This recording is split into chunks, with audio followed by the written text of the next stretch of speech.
Hey traders from around the world, what's going on? It's Ricky Cadan back again with another free Wednesday stock review just for you. Now today we do have a few requests, so we'll dive straight into the markets. Here we go. Here's the SPY, guys. Now you can see that we have just slowly been grinding higher. We have had a very nice consolidation. Obviously, a lot of green candles, and we are looking to stay bullish. I did mention that I am cautiously bullish up here on the markets, just because there's no real anomalies in the market, no real sense of bearishness coming in at this current moment. So for the most part, guys, you want to stay fairly bullish on the markets for now. Here's the E-minis. Now, as you can see, the E-minis is just cruising on higher, which is fantastic to see. Eventually, we will get some sort of pullback. What that will look like would probably be something like this. Maybe even a pullback into the shorter term moving averages, which is around about the 50 EMA at some point. I'm not saying it's going to happen anytime soon. But for now, guys, we are staying bullish on the markets.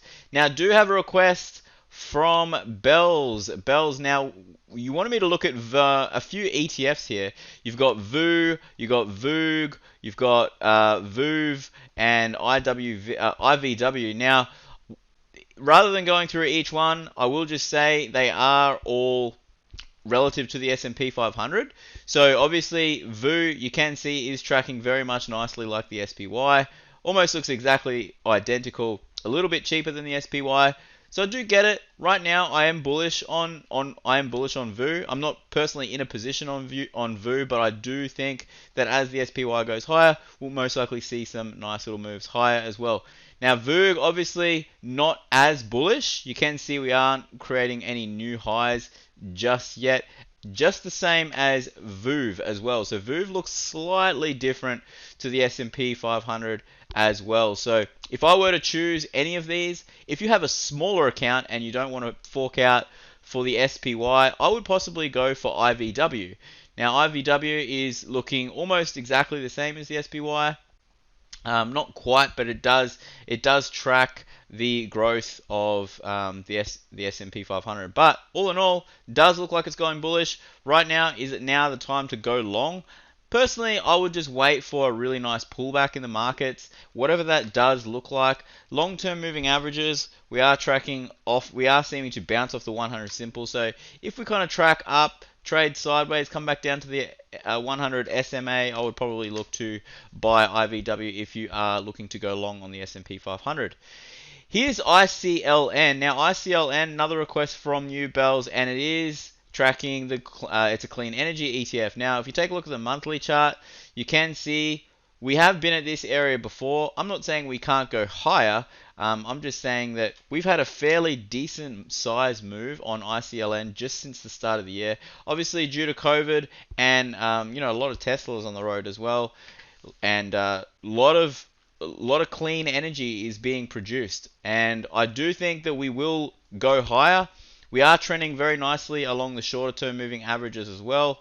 Oops, I'll just go back to the short-term moving averages on the daily. You can see that, coming back down to the 20 EMA, nice little consolidations do occur at that level. Does look like a nice dip buying opportunity. It does seem to be going higher at this current moment. I wouldn't try to chase this trade. Personally, I would just like to buy on some sort of dip, whether it's the 50 or the 20 EMA. Just look to try to catch a dip on that. Here's another one, another clean energy index as well, QCLN. Pretty much the exact same analysis. Just look to buy on some sort of dip at this current moment, because we did get a very nice ascending wedge here just before we broke out and went higher, and it would have been a really nice trade. So QCLN, definitely look to play it bullish. Look to buy on a dip. If you want to buy off a retest off this previous level of resistance, have a stop down here.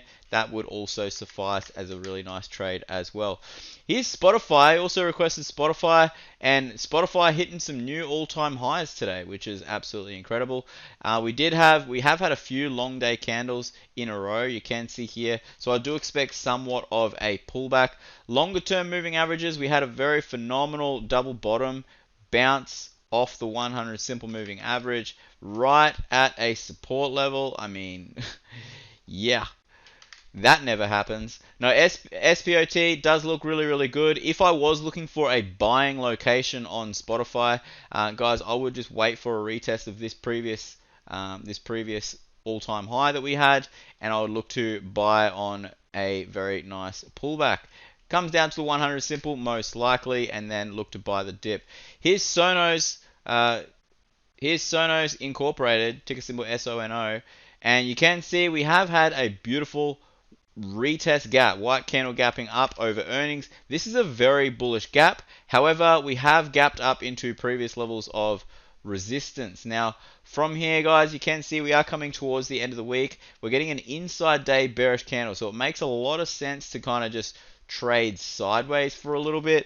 Doesn't have to be for a few weeks. We could be here for, you know, a month or so, or we could just kind of break down, retest, fill this gap, and then this would be the retest buying location that you would want to buy, because it would be a previous level of resistance. It makes so much sense to be buying at around 1770 if we get there on Sonos. Here's the ASX 200. Now, the ASX 200 is actually trading higher today, which is fantastic. We are creating some new highs. Be bullish on the markets, guys. I know there's a lot of bears out there just saying this is the top of the market. Just be one with the trend. Be one with the trend. And right now, the trend is bullish, so stay bullish. Got a request from Jasmine to take a look at APX, App Unlimited. Now, Jasmine, this is my buy zone right here at this green box location. Now, if you take a look at the weekly chart, you can see we have, you know, every time we've had a very nice push higher from, I mean, the last push we had was about 154%. And then back here, we had a really nice push of about 190%. Preceding that, we ended up having a nice little pullback of about 30%. And as you can see here, we've had a pullback of currently about 30%. So at this point, I would just be looking to, I'd be waiting for the knife to stop falling. And we are starting to wiggle a little bit sideways, which does make a lot of sense. Let it build some pressure. Let it find some nice bullish volume. And this one will be nice to catch on a dip. Straight off the 200 simple moving average. Looks absolutely incredible for a long-term trade. Here's a wow Woolworths. Now, Woolworths is just pushing higher. Beautiful little doji candle today. Very, very nice doji candle, and we are currently at a resistance level. Now, I do think we will go higher. I did mention back here that we are going to trade sideways for about 6 months. Here is the sideways movement for 6 months, and there is the dip. So obviously, if you are looking at trading this and going long, wait for the breakout above, and then wait for the pullback, catch it on a retest, and then look to take this higher on Woolworths. Here's crude oil. Now, crude oil is just slowly trading sideways. I did mention that $46 is going to be a level that is going to be a selling location. So at this point, guys, I'm just fairly neutral on CL or crude oil.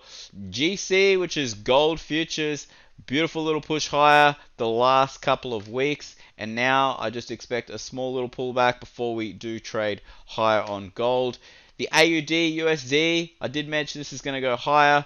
Currently at 74.51, and I think we could possibly break this high wave candle, and that would be absolutely incredible. 76 is the target, guys. I've been saying this every single stock review, so keep that in mind. Here's the dollar index. I did say it was going to come down here and find some support, roughly around 90 points, and right now we're just consolidating sideways. We could potentially go lower. It would be fantastic if we do. It would be really great for gold and the Aussie dollar. And last but not least, let's take a look at Bitcoin. Now, Bitcoin, I did mention that we are topping out a little bit.